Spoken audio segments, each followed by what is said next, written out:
My name's Gaby Trautman. I own Olympic Cards and Comics. I have run the shop for about 25 years, and as of yesterday, I have worked here for 29 years. Olympic Cards and Comics is a comic book and game store located in Lacey, Washington, though it is so much more than that. The other day I had the chance to sit down with Gaby Trautman and talk about her life, her store, and what community means to her.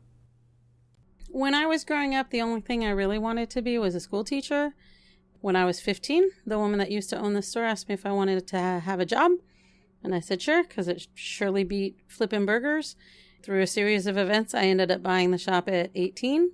And then I thought I could run the shop and teach at the same time, and found that that was not the case and had to make a choice. And I chose a store because I felt like I could get a lot of what I got out of teaching running the shop. And now as the store has gotten bigger and more successful, I can really shape it into kind of more of a community center and a place for youth to gather and for people to come and be included and to be safe and things like that. And that's kind of what I always wanted. I always wanted a community center, and so I got one. There's lots of businesses around here, but none of them seem to do as much like community outreach and service as you do. And I'm interested where that got started. I grew up in a very loving, large, gregarious family. My mom is Catholic. My father is Hawaiian, and he's military. So I grew up in all these communities that were about service to others. And that really rubs off on you. And in Hawaiian culture, you show love by giving food. You make sure there's nourishment. You nourish the soul. You nourish the body. Like, that's why we're here.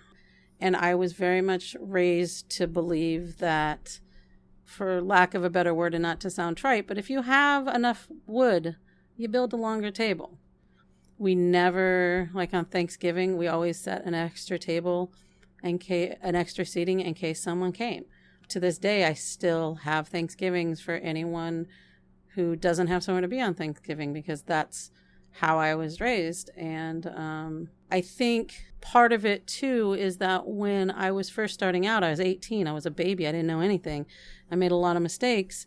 And there were a lot of people in the community that helped me financially and emotionally and all of this other stuff. So the store really was raised like a baby by the community. And I feel a debt to that community that I will never be able to pay back, because the store exists because the community helped me when I needed it and when I had no money and no things like that. When the roof collapsed and I lost everything, people brought their own stuff to refill my shelves so I could survive. And that's the kind of stuff that has happened anytime tragedy has hit here. You know, the community helped me, and I'm beholden to help them forever. And I don't need much, but for the grace go I could have lost everything. I could have been one of the people needing help, and thankfully I'm not. During the summer, Gaby runs a program called Food for Kids, where she provides breakfast for children in need. I asked her if she could tell me a little bit about the history of the program and why she started it. So there's a really great organization called Homeless Backpacks, and one of my good friends, Kelly Wilson, runs that. And in working with Kelly and working with Robert Coit at the food bank, we realized that one of the problems with those programs wasn't the programs, it was the kids being able to access them. And so we agreed to be a site for Thurston County to drop food off and backpacks and things so the kids could come get it. One of the things we noticed, or I noticed, was that felt a little sterile. And so we thought, why don't we serve breakfast and have it be kind of more of a fun thing, like you'd go to a restaurant. When they come and get food and things, they actually, the parents grab the food and stuff, and then they sit down and eat family style. So again, it feels more like an event than it does getting help, because a lot of these parents are very proud and they have to kind of put their pride on the shelf in order to feed their kids, which is the more important thing. So anything that we can do that helps give them dignity back or helps the kids look at it like a treat or more of an adventure and things like that, make them want to come, then it doesn't have that stigma, because there ought not to be stigma around being able to have a full belly. I also think that kids who are fed can do better in school, their behavior's better. Everyone gets hangry, so Like having an ability to give them another tool in their belt can help them be more successful. And the more successful individuals are in a community, the more successful the community is. And nobody can function without food. It's the most basic of things. But I also think people don't function well without dignity. What's one of your favorite memories here? Here in this store, or here? Let's do here in the history of OCC, I guess. Gosh, there's a lot.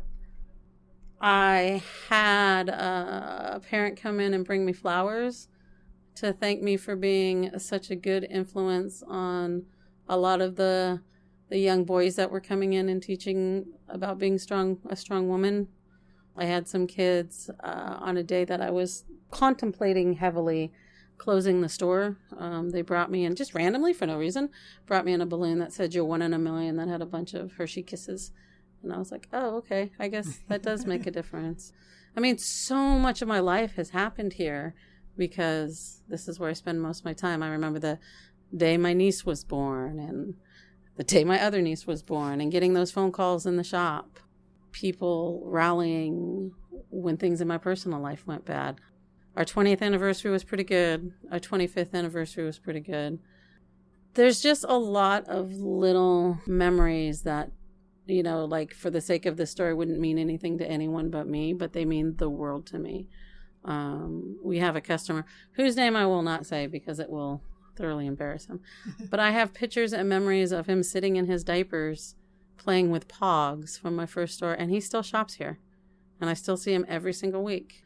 There's a young man who's named after me, and every time I see him, that feels, there is an honor to that you can't explain, I don't think. We've had weddings in here. We've had all sorts of fun stuff in here. So I have there's a lot of good memories here. This is kind of a follow-up to that last question is, what's one of your favorite things a community member has said to you in relation to this store? So I think in life, we all want to make a difference. And that's important to me.